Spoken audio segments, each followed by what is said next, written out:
a good MQL should tell you what's the likelihood of taking this name and putting it into a sales process and getting a good return on that investment, because sales doesn't come for free.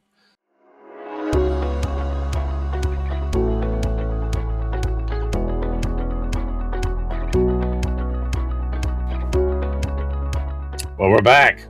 We're back again. How you doing, Dale? Pretty good. How you doing? I'm doing very well. For anyone jumping in, right before we came on here, Dale and I were chatting about building smart homes, and I came in thinking I was going to impress, saying, I'm bringing in smart switches and I'm up-leveling my security cameras, and then Dale proceeded to tell me about his house that's basically the NSA at this stage. So don't try and one-up Dale when it comes to custom-built in-house technology. You will fail even more quickly than if you try and up-level them on marketing talk. But let's jump to MQLs. Yes. Let's jump in from, so I guess last week we took on the topic of saying that despite everything, the MQL is still a necessity. It is still a thing that has to happen as a handover point between marketing and sales. There still has to be a person. There still has to be contact information. But I think where we were talking, it was very conceptual. It was very much like, theoretically, this still has to exist despite all of our best efforts. But to use your own language against you, just because a thing exists doesn't mean you can actually measure it. So practically, that's where I want to come in today and talk about what does an MQL look like if you were to do it correctly. Right. And it's hard because most of the information isn't out there. But and again, going back to why we still need the MQL is that unless marketing is just going to hand every lead in the database over to sales and tell sales it's your problem, at some point, you're going to have to come up with some kind of a systematic mechanism to score those leads, to decide which one of these leads are ready for an investment in a sales process and which ones are not. And I think the key thing there is that you cannot know. There, one of the, I think, the great fallacies of lead scoring is, not just the fact that people are making up, points, meaning, what does it mean, that they downloaded a crappy ebook and they got 10 points? Why 10 points? Why not 12.5 points? Why is looking at the about page 1 point? But the more fundamental thing is this, what I call thinking in certainties, which is, well, as soon as they reach 100 points, then they're officially sales ready. And so this is this very kind of deterministic thinking. And the reality is we don't know enough about the real world. And what information we can glean is just giving us hints about what might exist. And so, most of what we would need to know for sure if a lead is sales ready is information that we have no physical access to. These are private conversations. These are thoughts inside people's brains. Until we can start to read minds and listen to every private conversation, there's simply no way that you're going to have access to all but just, a tiny minuscule fraction. And again, what I would suggest is to people look at their own buying process. If you're in a company and you're going to make a major acquisition, you do a major purchase, what fraction of the activity around that are conversations, Slack messages, talking to friends, talking within the company versus, clicking on a web page somewhere? A fraction of 1% of your effort involves looking at digital stuff. Most of it is you're thinking about it, you're asking people, you're having conversations, you're having discussions, and all of this is happening in places that no one can see it. And so, if all we're working with is, 0.1% of the available information, then there's no way that we're ever going to know anything to certainty. So we have to give up certainty and move over to this idea that I call thinking in bets, which, by the way, is a great book by a PhD researcher in psychology who, before she got her PhD, was a professional poker player and made millions and millions as a successful top-ranked professional poker player. And so she has a great book called Thinking in Bets. And basically, I think everyone in marketing should read this book because it gives you this sort of intuitive grasp about how to think in around uncertainty and how to think around probabilities. There's not a single number in the book. There's not a single equation in the book. There's no mathematical jargon. This is all just, how do you take someone that doesn't have any of that mathematical training and give them, this sort of intuitive grasp of how to think in uncertainty. So it's a short book. It's a very easy read. And, I can promise you it will change the way you view the world, and it will change the way you think about things like, how do you do lead scoring? How do you score an MQL? If you're in sales, it will change the way you think. Although salespeople, I think, are a lot more intuitive, because salespeople are in many ways much more like poker players. They're they're looking at the hand they're holding. They know they don't have enough information, but they're trying to decide whether to make a bet on investing and trying to close that hand, or, move on and work a different hand. So I think salespeople are more intuitively geared toward this. Marketing, for whatever reason, tends to just have this false belief in, that there are absolute certainties in the world, and they just are not. And I think there's a couple of layers on MQL scoring that are worth talking into, because I think it's not, mechanical lead scoring is certainly one place. And I think, I spent a lot of time when I was a Marketo admin back in the day in-house, like all of that, 3 emails, 2 ebooks, 1 web page visit, you're now ready. And totally agree. Like there's absolutely, that is farcical thinking that I can somehow, with a tiny data set, calculate that all of this stuff has happened. Then there's been all of this sort of, let's call it like advancement, whether or not it actually advanced anything or not. But first-party data, third-party data became 2 big topics when it came to MQLs. And on first-party, the at least logic was that I'm going to hand over leads who have done something with us. They've shown an engagement with us. They've been on our website. They read our blog. They're members of our newsletter. So I can at least say this lead is better because they know who we are. And then there's the third party argument where they'll say, maybe it's not perfect information, but I can also say that this company has been doing some research. However big that company might be, can skew that totally. But the argument would generally be, well, we're not saying that this person is absolutely ready to buy, but all of the indicators would say that they're probably more likely to buy, and probably more likely to buy from us because they've done something with us. So I could see people arguing that they're not being deterministic, but they're being probabilistic with first-party, third-party data. And they're trying to say this person is a better lead than the other leads who've done none of those things. Right. But again, go back to look at your own personal behavior around, times in the past where there was a major buying decision within the company. The amount of information that's being processed in that decision versus the tiny fraction of it that surfaces in any format, on the web is minuscule. And this is, I think this is the challenge, is that yes, definitely, if you have access to third-party data and not just first-party, grab the third-party data. That gives you a little bit more information. Now you go from 0.1% of the available information to 0.15%. But the problem is you still have so little visibility on the vast majority of what's going on. And if you don't have that visibility, then the question is, is it a student who is just interested in the topic? Is it a competitor looking to see what you're doing? Is it someone who wants to get a job at the company and they're trying to figure out, how to talk about the company's products in the interview? Or is it someone who's actually going to buy? And is it someone who's going to buy today, or someone who's going to buy in 3 years from now?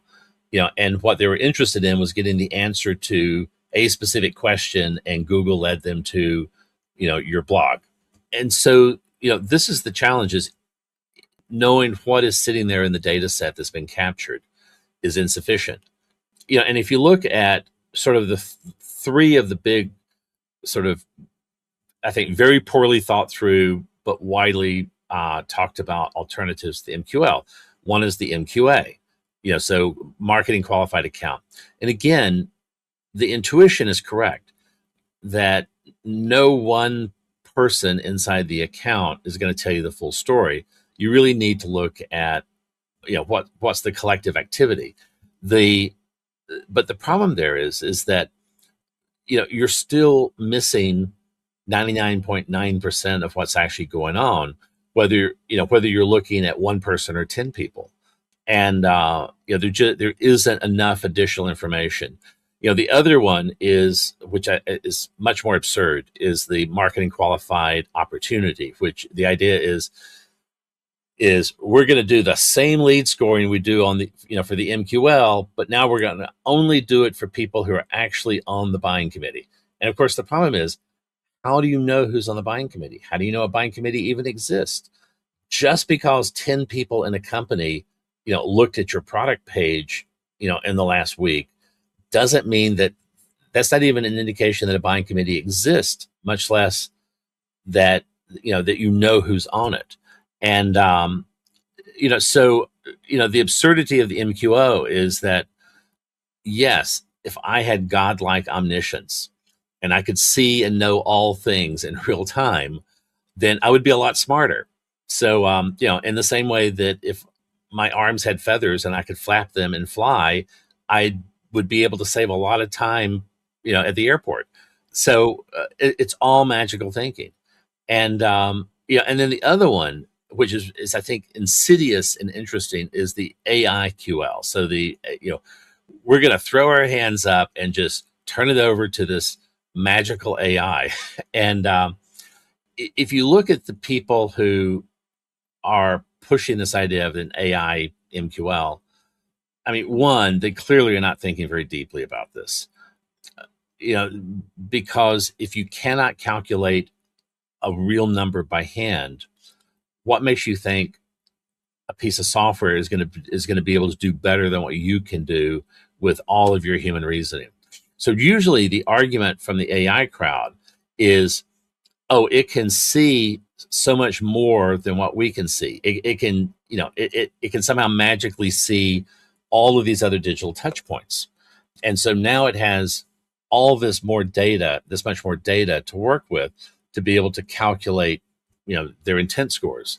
And the problem with this is there's this unspoken, very false belief that data is the same thing as information. What we need is information. What we're gathering is data. Data is the bucket that information comes in. And that bucket may or may not be full or empty or half full. So you can have lots of buckets that have very little information, or a few number of buckets with a lot of information. And so the problem is that unless you can verify that there's actually useful information in the bucket, having 10 times as many buckets isn't going to help you. 10 empty buckets are holding the same amount of information as one empty bucket. And and again, at its root, this goes back to the fact that most of the things that we would really like to know to understand whether or not this account is worth pursuing are things that will never, ever be in the data in any form. And then the stuff that's in the data is often entirely indistinct. And this is the distinction between data and information. The information that's in the data is indistinguishable from or doesn't allow us to distinguish between someone who is actually buying and someone who has some other interest or motivation. So again, the clicks and the downloads for some unemployed person who wants to try to get a job at the company and is researching what you sell looks identical to the clicks and downloads from someone who is in charge of the buying process and has a fully approved budget. Cannot tell the difference. And so this is this problem of not having enough information, because information is what will tell you the difference between likely to lose the deal versus likely to close the deal. It's this sort of compared to what information that allows you. And again, last week we talked about, what's the perfect predictor that describes every closed won deal. It's the fact that they all have vowels in their name. So all you need to do is to create a lookalike list of other people who also have vowels in their name, And now you have a list that looks just like all your close won deals. And of course, people know that that's absurd. But if you just replace the word "val" with the word "downloaded 5 ebooks," and people will think that that you've just said something meaningful. The problem is, how does the data allow you to distinguish between a potential future success and a potential future failure? And this is this notion of you can't work backwards from success. And again, that's the other problem with 99% of the AI and machine learning attempts at lead scoring is, they start with upload all your close won deals. Well, if you're up and all that AI can do is give you correlations, and so I can guarantee you, if you push it hard enough, one of the correlations it will find is every one of these names you uploaded has a vowel in it. So, all you need to do is to find more people with vowels in their name, and that will be your strongest signal for whether or not they look like a closed won deal. And this is where the whole AI thing really starts to fall apart. So one thing I want to kind of put into context, because I think it's an important one. I think when you go back to like why the MQL gets so corrupted internally, a lot of it is because it is the evidence of marketing doing its job. And and a lot of teams still are gold on how many MQLs they produce. And so it drives a very specific type of behavior. When you think about an MQL that is functional and useful, how much of the job of marketing should be, I've created a list of people and this is that list, as opposed to like other avenues of getting opportunities? Because they're not all going to come through in the form of a form fill in your database as a name that I now hand over to sales. That's not the only way marketing produces value. So what role and how much of a role should an MQL play before we even determine how it's calculated? I mean, at the end of the day, a good MQL should tell you what's the likelihood of taking this name and putting it into a sales process and getting a good return on that investment. Because sales doesn't come for free. If we had an infinite number of salespeople and they were all free, then the answer would be, we just download the entire phone book and hand it to them. So the question in many ways isn't how did they come to you? Meaning, how did they, were they a form fill? Did you de-anonymize them on a download or a site visit or something like that? In many ways, those are just the technical details of how you acquired the name. The question still comes down to, is there enough information around that name, that identity, to be able to reliably decide whether or not this is a good investment? And again, it's going back to the poker analogy. You don't know, what you know is a tiny piece of information. You can see the cards you're holding in your hand. You don't know what anyone else is holding, and you don't know what cards are still in the deck, and you don't know what cards are on top of the deck. But with that limited piece of information, how can you have to be able to make a decision. Do I raise or do I fold? Do I put more money on the table and keep playing the hand, or do I decide that this is not worth a further investment and I fold? And and there's a very, very similar process that marketing has to do. So this would include, we're going to set up a cold outbound, and we're going to have the BDRs do cold outbound. Well, who are they going to call? Are they just going to call the entire phone book? They can't, because there isn't enough time in the day, no matter how many auto dialers you're running. You have, even if you're developing a target account list for cold outbound, you still have to be able to have some mechanism to evaluate, are these people likely to be worth the investment we're making to try to reach out to them, because that investment isn't free. And then the question is, what information would we like to have? And then what portions of that information is likely to be available?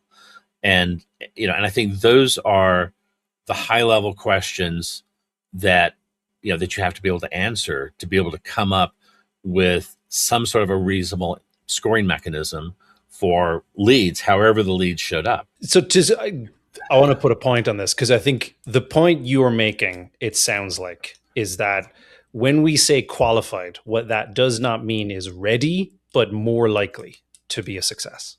More likely to be a good investment, meaning because sales is the expensive part of the process. The amount of money a company spends on a single individual on the sales side is vastly greater than what they spend on a single individual on the marketing side. If we're buying very expensive, if we're doing very expensive marketing and we're paying $50 a CPM, that is, $50 for 1,000 impressions, potentially $50 for 1,000 people to see what we're doing. Think about the amount of time that even a BDR spends who's just trying to do a qualification. They can't talk to 1,000 people at once. They talk to one. There's a limit to how many they can talk to in a day. And, so sales is a very expensive investment. And so the question then is, are we likely to get a good return on our investment if we take this name and we insert it into the sales process? Again, this is why a hand raiser is a better bet. It's not a certain bet, but if someone raises their hand and says, I want to talk to sales about buying a XYZ, we have a lot better chance of expecting that to translate into a close-won deal than if we did, a complete cold outbound. So there are certain things that will give us, a better sense of whether or not it's a good investment. But the core thing is that I think marketing has to think in terms of, do we know enough to decide whether or not, this lead represents a good investment once we toss it over into the sales process? So on that, I think, I'll speak from my experience. One of the really challenging things that comes off the back of an MQL is that there are sort of debatably, I can think of 3 different, very distinctly different types of MQLs that I've historically handed over. There's group 1, which is the one that everyone wants. I filled out a form, I want to talk to your sales team. Hand raisers who are explicitly asking. And those are a very different kind of people. Then there's the second group, which is what often happens where you kind of bribe people into the same outcome. Hey, take a demo with us and we'll give you a free pair of AirPods. There's still technically a form fill. They're still technically looking to get a demo. But I found whenever you put those in front of a sales team, they come back at you extremely upset, going like, they couldn't have cared less. They wanted AirPods. They got off the call as quick as possible. And then there's a third group, which is the far bigger group that comes off of scored leads, which is the ones who we've kind of inferred have an interest in all this, but have never actually said, I'm willing to. And when you throw them all into one big pile and give them all the same name, they look nothing alike. They have completely different responses to messaging. Some of them don't respond to messaging at all. And so it becomes hard to kind of group them all together. I guess my question is, let's put it inbounds for a second. Should they be in an MQL group? Because you're talking about a group who has a better likelihood, but they're still very different to someone who's asking to talk to you. Well, and the question is how much can we quantify about that likelihood? That likelihood that they're going to ultimately drop into the close won bucket instead of the close loss bucket. And so one way to think about this is, let's say we use a random number generator to randomly select 10,000 names from across the population. We don't know anything about them. Now we use a random number generator to randomly select one name out of that bucket. What's the likelihood that's going to close? That's kind of our baseline. Now, if we say, okay, we're going to take that bucket and we're going to try to determine what's the likelihood that this is the kind of person who might buy the sort of thing we're selling. So for instance, if we're selling software to accountants and someone comes and downloads, 10 white papers, chances are they're an accountant and not a welder. And now it's not certain that they're an accountant, and it's not certain that they are ever going to be in the market to buy what you want. But it's much more likely that whoever that person is closer to being an accountant than they are to being a welder. So this would be one cut. So now if we have a pool of only people that have shown evidence of looking like they're in the ICP, meaning looking like, are they likely to buy a thing that looks like what we're selling at some point in the future, if I now randomly, use a random number generator and just randomly pick someone from that pool, they're automatically going to be more likely to close than just picking a random person from the population. So now we've got a way to start to narrow the pool down and increase our likelihood of a win. Now, it's still a very low likelihood because, one, there's a lot of uncertainty around whether or not they're, in this example, whether or not they're actually an accountant.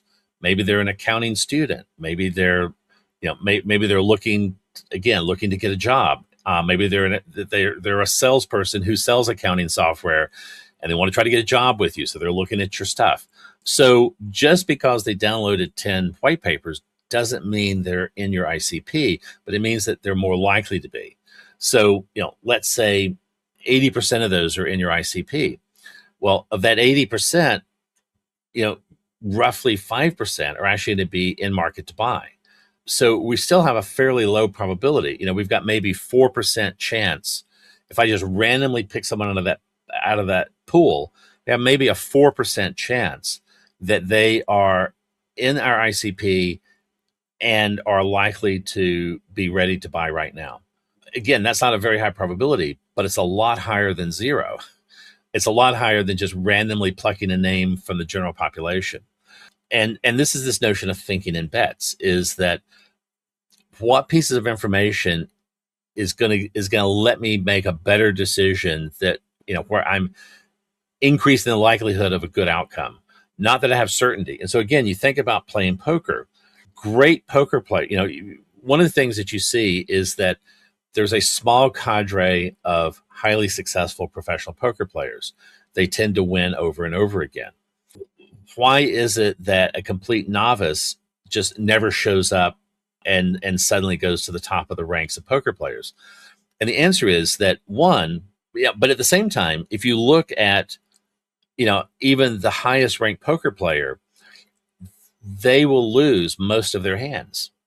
So what you've got is this combination of uncertainty, information that if you had the information, you can make a much better decision, but you can never get the information. You'll never know what cards everyone else at the table is holding. You'll never know what cards are on the top of the deck. All you know is the cards you're holding.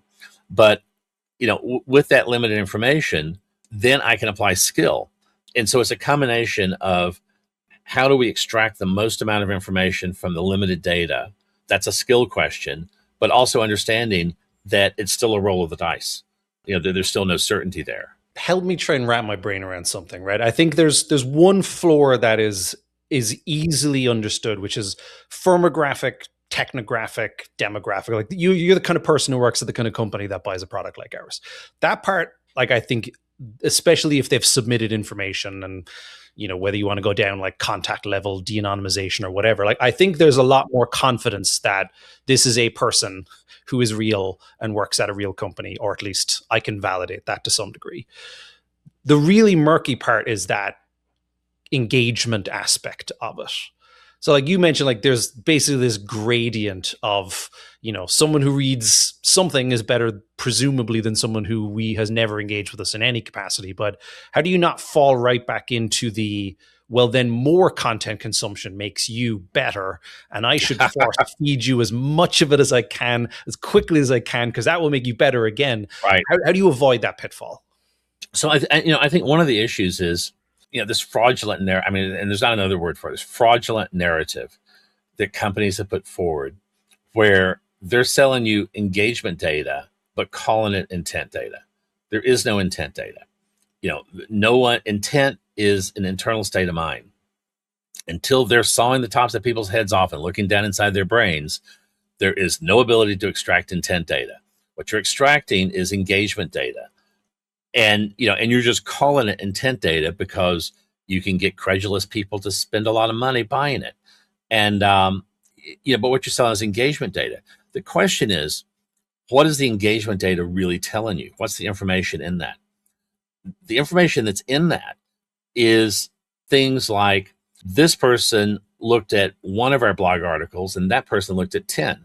So does that mean that the person that looked at 10 is now 10 times more likely to be ready to buy than the person that looked at one? No, because what happens is that person that looked at one, again, it could be could be a competitor, could be just a rando who was looking to get a question answered, could be someone who wants a job, could be lots of other things other than a buyer. The person that's downloaded 10 is much more likely to be someone likely to buy a thing that looks like what you sell. But does it mean that they're 10 times more likely? And the answer is no, because what happens is that if you have someone that downloads one, or say looks at one article, that doesn't tell you very much about who they are. If they look at 3 articles, that tells you that they probably have some sort of a persistent interest in this area. If they look at 10 articles more, but it's not like they're 10 times more likely. It's a curve that flattens out. And so at some point, if they've downloaded 5 articles, maybe maybe there's a 90% probability that they're in the broad ICP. And if they've downloaded 100 articles, that 90% only goes to 93%. It's not going to go to 100, but it's not like it's going to be 10 times as much. You're getting less and less additional information out of each additional interaction. But what those interactions are telling you is this is likely someone who looks like someone who buys things that look like what we sell. So it's about placement in the ICP. And I think this is, so this is this notion of broad profile fit or broad ICP fit, where if there is no chance that they are ever going to buy anything that looks like what we're selling, it's probably not worth putting them into the sales process. So that becomes a very important first cut. But there are a number of other things here too. The other question is in market fit. And and this is the fantasy of intent data, is that people want to know, are you in the 5%? Even before the 95-5 rule was widespread, people intuitively knew that almost everybody who might buy what you're selling isn't buying it today. And that was why intent data had value, because it promised to tell you what the intent was. So people have known the 95-5 rule decades before it had a name.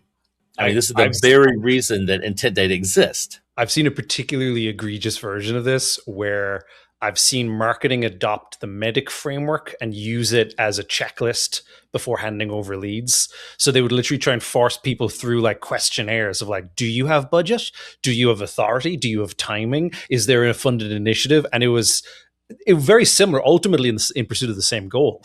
It was, are you buying something that you have money for right now? Yeah, and of course they will always very truthfully answer every one of those questions. but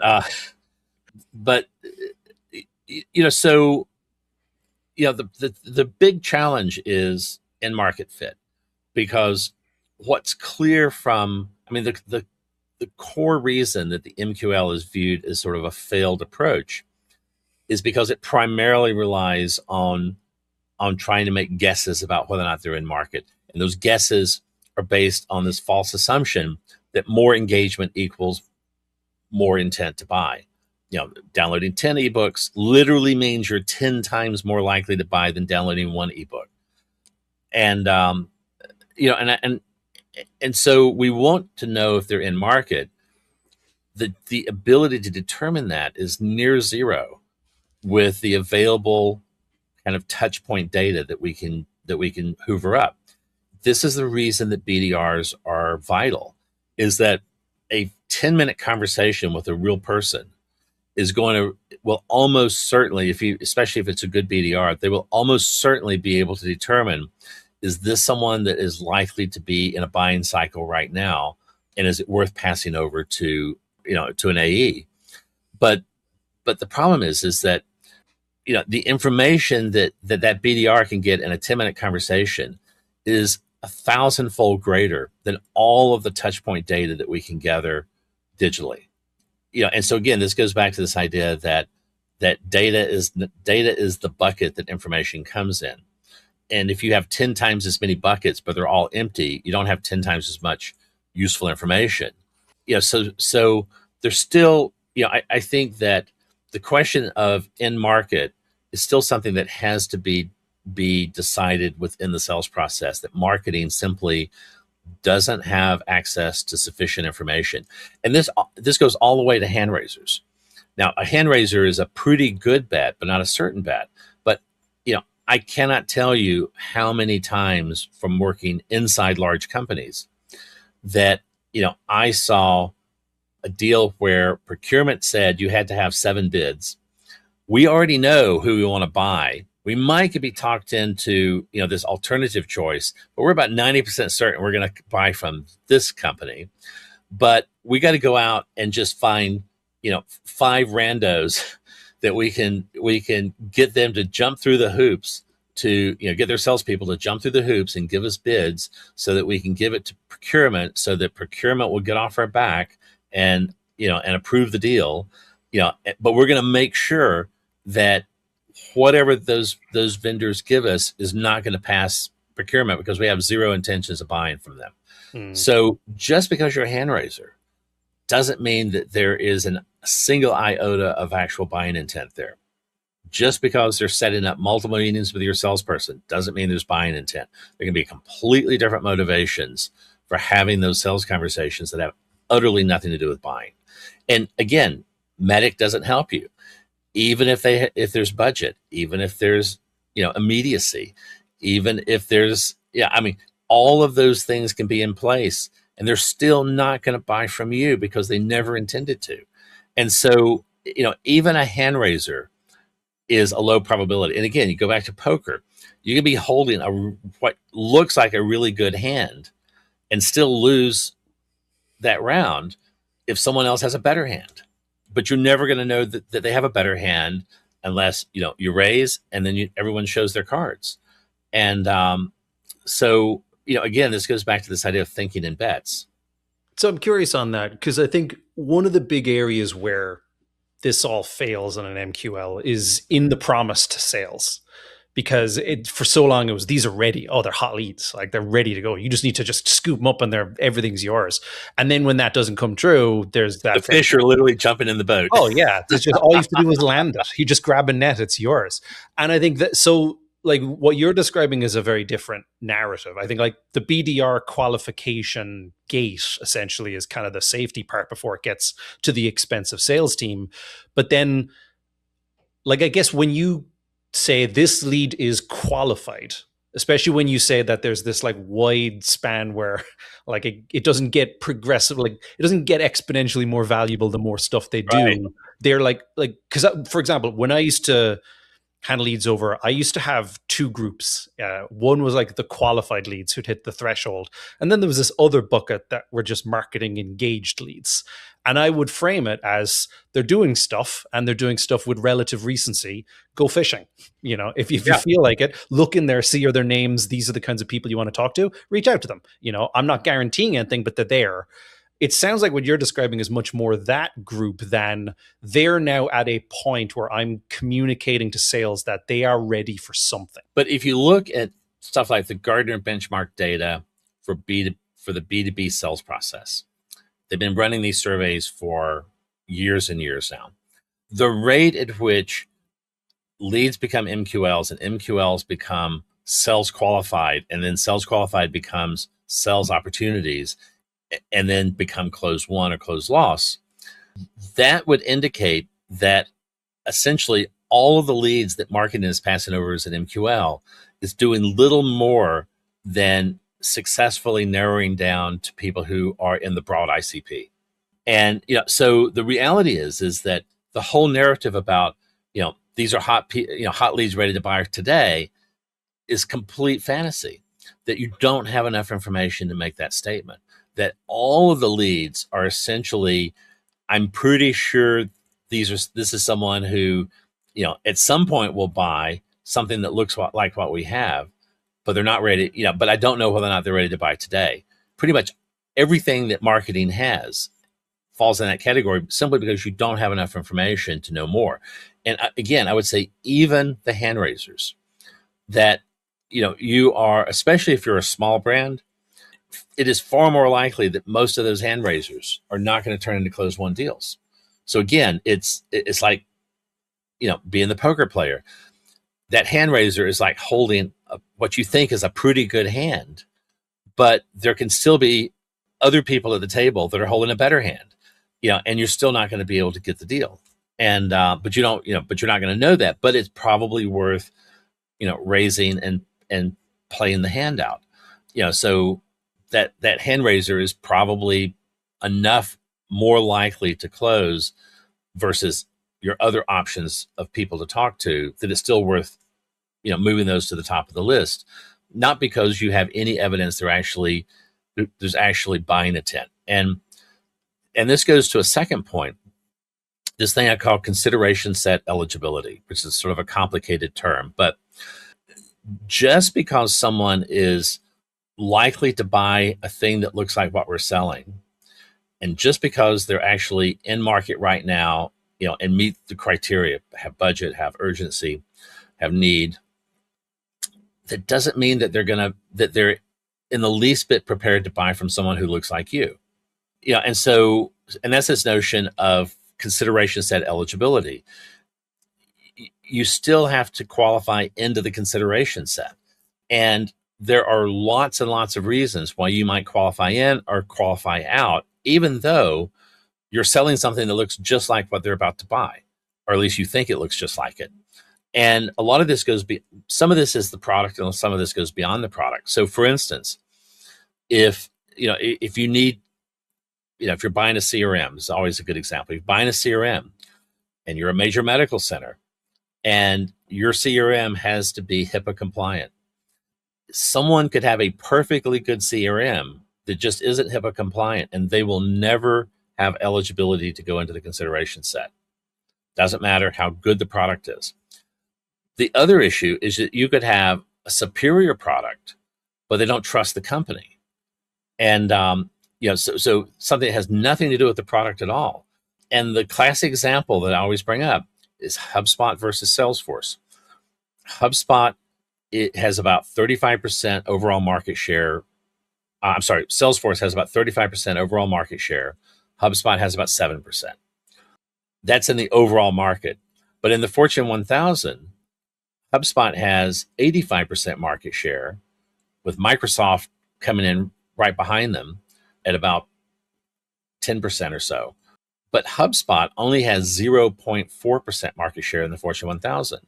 So, if I have a bucket of leads from, a wide range of companies, and they're all ready to buy a CRM today, then HubSpot has about a 7% chance of closing the deal.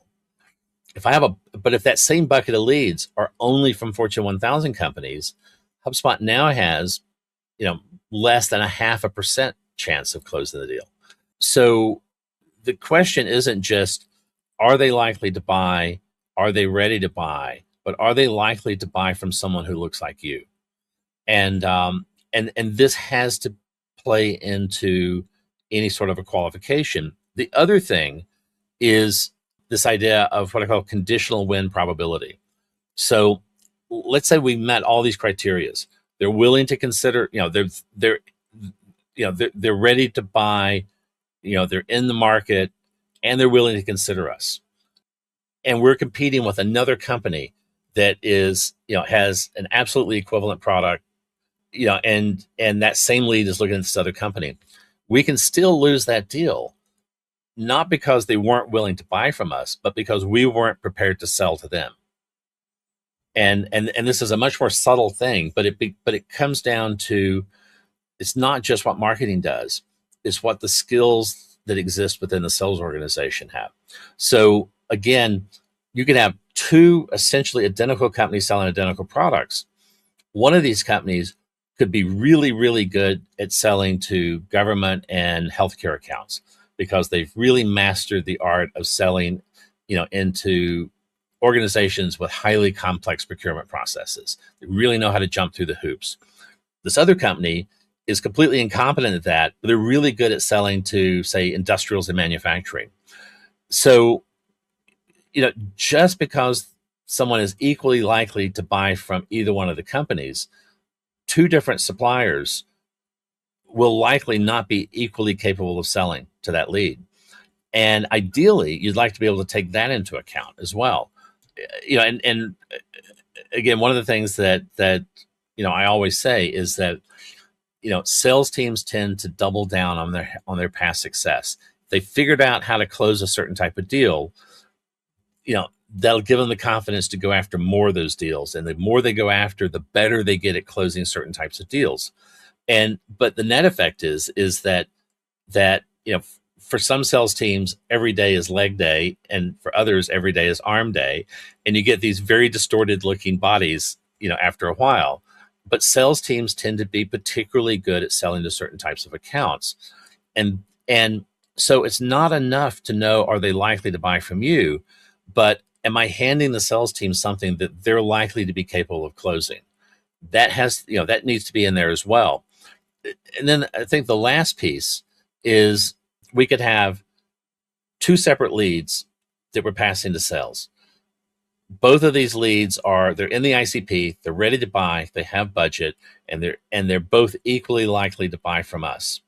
But one of these leads can still have a lot more value to focus on the sales side than the other one. Because then the other question is one of these leads more, if we close the deal, is it more likely to buy more from us over a longer period of time? So does it have higher lifetime value? And a specific example, this is a real world example. A SaaS company, B2B SaaS company, they sold add-on software for e-commerce merchants. And so one of the analyses that was done was looking at the accounts that they were bringing in based on technographic data, so based on the e-commerce platform they were using. And what we saw was that there was as much as a 10 to 20-fold difference in the lifetime value of certain accounts versus other accounts based purely on a single technographic factor, which was the e-commerce platform. So accounts that were on Amazon FBA accounts, interestingly, accounts that were on BigCommerce tended to be much, much higher average order value over time and significantly longer lifetime as a customer versus accounts that were on Etsy or eBay. And again, if you're on Etsy, it's probably fly by night. Your volumes probably aren't very high. You probably aren't selling things that are very expensive. All of this translates into lower lifetime value, significantly lower. So not just you're with us, for a shorter period of time, but during the time you're with us, you're buying, you're spending less money with us, and over time, this translates into, 10 to 20-fold difference in lifetime value. But the deal was that, someone running an eBay store takes just as much sales time to pursue and close. So if you look at things like average sales cycle, which is a good measure of how much time, that account took up, how much of a salesperson's time that account took up to close, the average sales cycle was not significantly different selling to an Amazon FBA merchant versus an Etsy merchant. And so, the idea was we're far better off to spend our marketing dollars targeting, Amazon FBA accounts and not spend that money targeting eBay and Etsy accounts. Because even if they're equally likely to buy, we're going to get dramatically different value from that sales investment. And that's the other part, is that, there is the investment that sales makes to close the deal, but the payoff for that investment is the lifetime value that's generated by the account. And that has, and without knowing what that potential payoff is, it's hard to know. So in the end, what you would like ideally is to know 5 things: broad ICP fit, in-market fit, this consideration set eligibility. Even if they're ready to buy, how likely are they to buy from someone who looks like you? This conditional win probability. So even if they're fully ready to buy from someone who looks like you, are you really prepared to sell to someone who looks like them and win? And then finally, am I working on deals that will generate the highest return? Because it's going to cost me about the same to close, all of these deals. But if some of them have a 10x higher return, then I'm going to get significantly higher payoff from making that bet. And the problem is that we can't know any of these to certainty. Some of these things we can know to a much higher degree of certainty. So, for instance, we can probably guess whether or not they're in the broad ICP to a pretty high degree of certainty. Our ability to guess whether or not they're in market is probably close to zero. And people just need to acknowledge that and give up on, we've been hammering away for 20 years on intent data, and we're no closer to making it work today than we were 20 years ago. There have been, hundreds of billions spent on this. If this was a solvable problem, it would have been solved by now. I mean, we spent less money, inventing the atomic bomb, which is a lot more complicated than intent data. If this was a solvable problem, it would be solved by now, and it clearly is not. So I have a tactical question then, because all of that makes sense, and I'm totally with you on that logic. One of the other problems with the MQL is that to use your gambling analogy, is that because we say it is now qualified because it hits a threshold or a score, and that's the point at which it goes to sales, what we essentially do is say, well, call it. This is the moment, and it's either up or it's not, and if it's not, they reject it and it goes away. So there's this kind of a problem where when we're producing amounts of MQLs every month, and that's a target to hit, it sounds like what you're describing is more of a maintained pool of people, because we don't know how many of them are actually in market at any given time. And what we don't want to do is make a bet. That bet is wrong, that they were not market, and then we reject them forever, and then we start with a whole new crop of people. Well, but you never reject them forever. They're always in your pool. Once they're in your pool, you can always keep sending them emails. You can always keep, including them in uploaded target lists, on ad platforms. So, they never go away unless you explicitly qualify them out of the database. But, the question is, do we have enough information? Now, the other problem is, if the investors get overly exuberant and they hire 10 times as many salespeople, it doesn't matter how many leads they say they want. There's a finite limit to how many are bubbling up out of the market in any given month that you're going to be able to capture. And so, there can be a lot of weird mismatches between,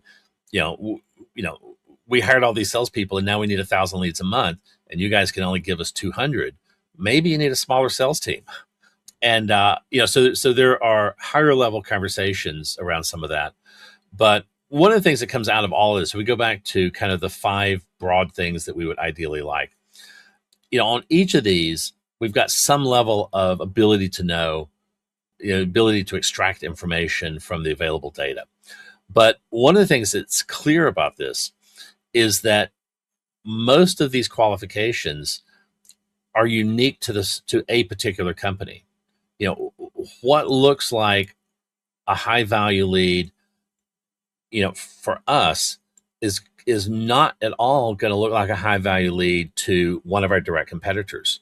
That essentially you really need to have fundamentally different information being used to evaluate those leads that are completely unique to your company and your company's history. And so this leads into going back to the original question of what would a new kind of MQL look like. What it has to look like is something that draws heavily on your company's historic data that you need to be able to look into, because how do you know who's likely to buy from you? How do you know who you're good at selling to? That information is in the historical data in your database and your CRM. How long will different customers stay with us? How long they stay with you may be completely different than how long they stay with someone else. And, but you're going to find that by digging into your accounting system. How long were you billing these people, and how big were the invoices? And, so I think that you're not going to be able to get a meaningful sort of qualification mechanism without leaning heavily on your own historical data. Now, again, if you're a brand new company, you don't have any historical data, you make do with what you've got. But, but for companies that have been around a while, and these are usually the companies that have a large sales team and need lots of leads, you've got a lot of data, and the answers are down in that data. And so if you look at your data, your dream account might be companies that look like Google, Microsoft, and Oracle. But if you don't have a single if you've got 5,000 customers and not a single one of them look like those companies, maybe it's because companies that look like that are never going to buy from companies that look like you. If you are consistently losing, deals that you are a perfect fit for, but they're hospitals and government accounts, maybe you have a sales team that just sucks at selling to those sort of accounts. And again, that's a fixable problem, but it's going to take you a couple of years and probably a lot of firing and hiring to fix it, if you even want to fix it. But right now, if you're marketing, you're far better off to, let's not waste our money trying to develop leads from medical centers and government bureaucracies, and let's come over here and spend that same number of dollars targeting manufacturing and industrials, because our sales team will close those accounts at a 4x higher rate than they will close medical accounts, or government accounts. So, and that statement is something that would not apply to an otherwise identical competitor in the same space. Every one of these companies is going to come up with a completely unique approach to thinking about how to qualify these leads, based on having an objective understanding of their strengths and weaknesses as an organization, and the strengths and weaknesses around the product. So, for instance, if you're the only CRM that is HIPAA compliant, and there was one, I never can remember the name, but there was one CRM that for a couple of years, was the only one to turn to if you needed HIPAA compliance. Now, eventually, Salesforce copied the features, everyone copied the features, but during that window, you were going to close medical accounts at a significantly higher rate than you were going to close anybody else, because you had something in your product that no one else could, that no one could get from a competitor. And again, this kind of information is buried in your data if you mine it correctly. And this is something we can pick up on the next go around, because we're already at 1 hour. I was going to say this feels like a good place to leave it. We're scratching the surface of this very hairy thing. I guess to kind of recap, last week was very much despite all of your intentions, the MQL will still continue to live on. I think you've done a really good job today breaking down what would you need to know in order to make that qualification a useful thing. Where are we taking the conversation next? Why your lead scoring is broken. Which is, and again, it's kind of a natural movement from what we're talking about today, but starting to get into a bit more details. There are things that are guaranteed to not work around how people think about lead scoring today. And I think people have to get their heads wrapped around the fact that there are just certain things that will never work. And I'm going to give you a tiny example. This thing I was going back to, where if they downloaded, 2 ebooks versus they downloaded 20 ebooks, are they 10 times more likely to buy? Obviously not. Are they 10 times more likely to be in your ICP? No. They may only be 10% more likely to be in your ICP. So one of the things that would imply is that every additional piece of data gives you less and less information. How would you translate that into a lead scoring system? A lead scoring system would be, if you wanted to kind of use the traditional failed approach, 10 points when you download the first ebook, but only 8 points when you download the second one, only 5 points when you download the third one, only 2 points when you download the fifth one, no points for any ones after that, because we're not getting any additional information we didn't already have. And so if you can't think intuitively along these lines, this idea of we're not stacking up data, we're trying to stack up information. If we have more data that tells us the same thing, we can have lots more data and no additional information. So if you ask someone a question and they give you the answer, and then you ask them the same question 10 times and they give you the same answer 10 times, you have 10 times as much data, but you have no additional information after the first question. This is the problem with most of the digital data, and AI is not a solution. Just because AI can hoover up more data, it goes back to, again, if I ask you a question and you answer me, if I ask you that same question 10 times, I have a lot more data, but I have no more information. And I think that people are not going to get themselves to a new way of thinking about lead qualification without deeply understanding why the current approaches are fundamentally failed. We're not going to take, the HubSpot lead scoring system and tweak it and make something that works. We can tweak it all day long, and it's going to be as big a failure at the end of that process as it is right now today. Oof. All right. I'm excited for this one. A pleasure as always. Thank you, Dale. Thank you, everyone. Come back and join us for the third go round on this. We have a few more after that. Yes, we do. Take care.